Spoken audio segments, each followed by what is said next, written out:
Hello, my name is Noah Bertrand, and this is my final thesis presentation. What I did for my thesis was I created and released a clothing line called Gum. So, what does that mean?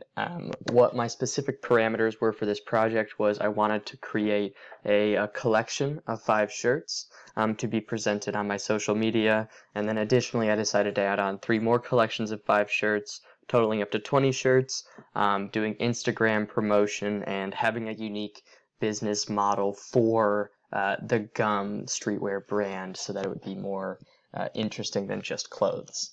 So why am I doing this specifically? I'm personally dissatisfied with the way streetwear brands operate currently. Streetwear has leaned into the idea of exclusivity as a selling point, and I think that that's a valuable idea, but the way that it is most often done is through artificial scarcity or a high price. And both of those are very inaccessible to people who don't have the time or the money to try and keep up with these ridiculous trends. So I wanted to offer something that was slightly more accessible, slightly more current and evolving, with less of the emphasis on spending $200 or waiting till midnight for a drop. So how am I going to do that? My strategy for that was I'm going to, instead of leveraging price or supply, I'm going to leverage time. So with each of my collections of 5 shirts, they will only be available for a month. After that month, they will be gone forever, but a new collection will have been put in to replace them. This allows you to always be able to buy a shirt. You never have to wait or time it really well. You can always buy a shirt.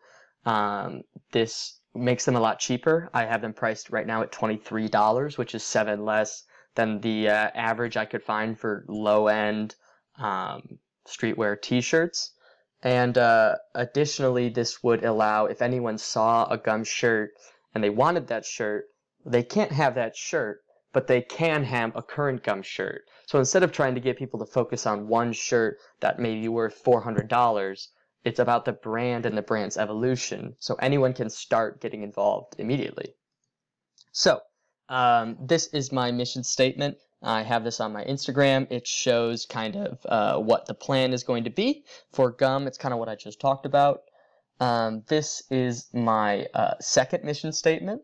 This is also on my Instagram, and it talks more about the philosophy of what I'm about. It's also what I just talked about. So, the market and personas for this. The personas that I came up with were Ricky Cool Guy Jr. Ricky Cool Guy Jr. is probably 15 to maybe 21. He grew up on the internet and with social media. That's always been a part of his life.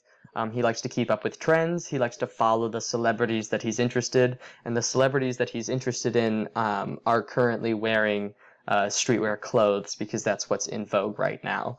They like these celebrities and they want to be like their favorite celebrities, and they care about what their favorite celebrities and favorite brands do. So I'm trying to get Ricky to buy into my idea that he's grown up with of expensive clothes like Supreme. I'm trying to get him to switch towards a more accessible, a more readily available streetwear company. The second persona I've got is Stylin' When Possible Jane. Jane is probably 21 to early 30s.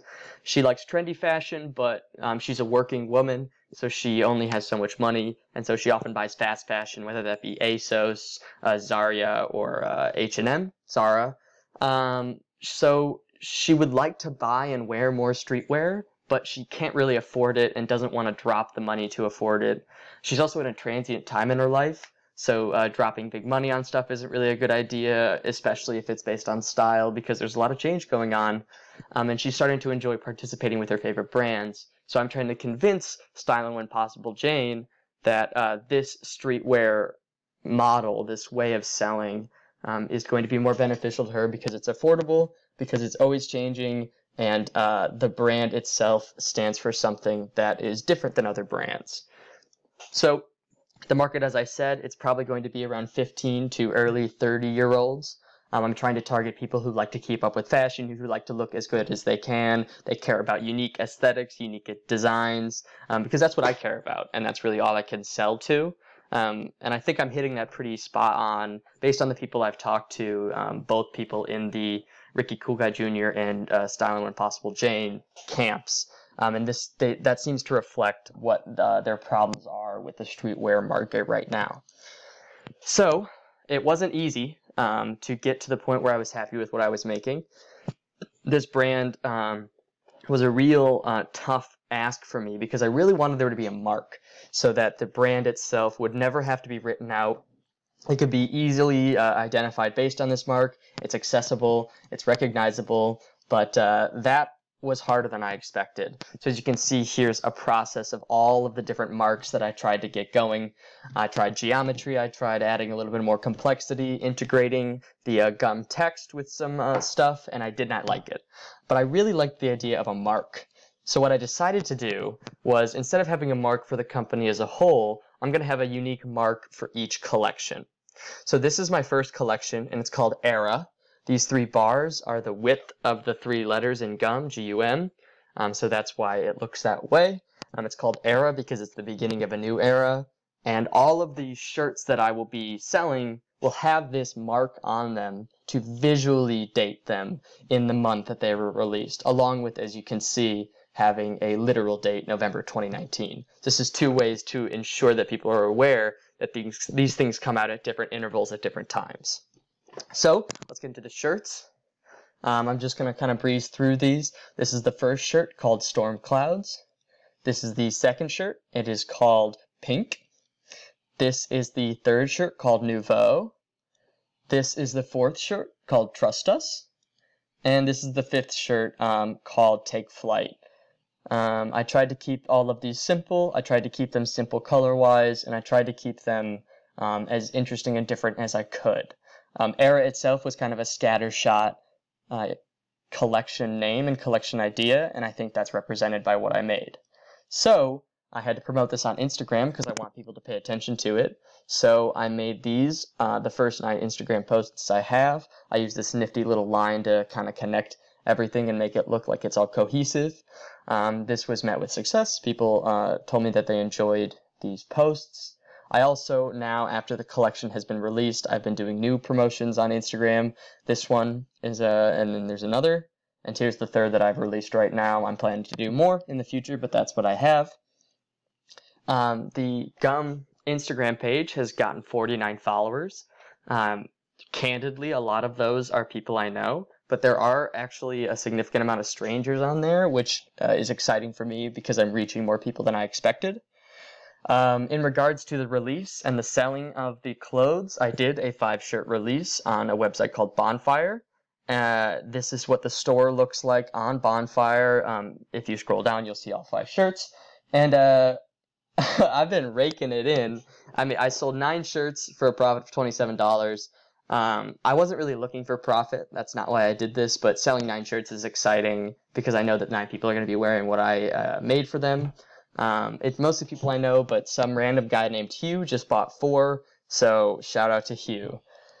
Moving forward, though, this is not the end of my project. The idea of my project was this would be a sustainable enterprise, that I'd be able to do this month to month to month. So to prove that, I did my next 3 collections right now, which are Cold, Divine, and Matchbox. So let's look at Cold. This is going to be for December 2019. I wanted the idea to be kind of soft, dark, murky, comfortable, like you would on a rainy day it's cold outside. The second is called Divine. This is for January 2019. The idea of this is otherworldliness. This is an abstraction of a halo. And then our third is called Matchbox, and that is based on the 1920s style of matchbox design that I find really inspiring. So here are the artworks for those. On the top row is the artwork for Cold. In the middle row is the artwork for Matchbox. And at the bottom row is the artwork for Divine. I know it's slightly off from the timings, but I'm very, very happy with these designs. I felt like I challenged myself, and I'm really proud of the stuff that I've made. Particularly, I'm a fan of the skull design in Cold. I'm a big fan of this design with the red diamonds in Matchbox, and I am a very big fan of this red winged lady in Divine, and I'm really glad that I like that as much as I do. So, moving forwards, what's this going to look like? I've just managed to put these clothes through a t-shirt manufacturer linked to an Etsy store. So for my next collections, selling them will be a lot easier than it was this time. It'll probably be able to be used by a lot more people, and theoretically I could get a lot more notoriety because of it. I plan to keep up with this because it's definitely something I can do, and it's definitely something I enjoyed. And I think that this business model has some credence behind it, so I want to continue pursuing this to see how that really develops for me. But that is the project that I have been working on this entire semester. I think I've learned a lot about my own design sensibilities, trying to be able to please people with my designs and trying to reconcile that with the emotions that I have about it. It forced me to think in a business sense, which is not something I ever do. I'm really averse to trying to think about ways to improve a business practice. And it also forced me to do it. Like I printed the shirts, I went and talked to screen printers, which didn't work out. I sold shirts, I promoted those shirts, and that was something I probably didn't think that I would have been able to do before this semester. So I do think I learned a lot, and I have something to focus on moving forward.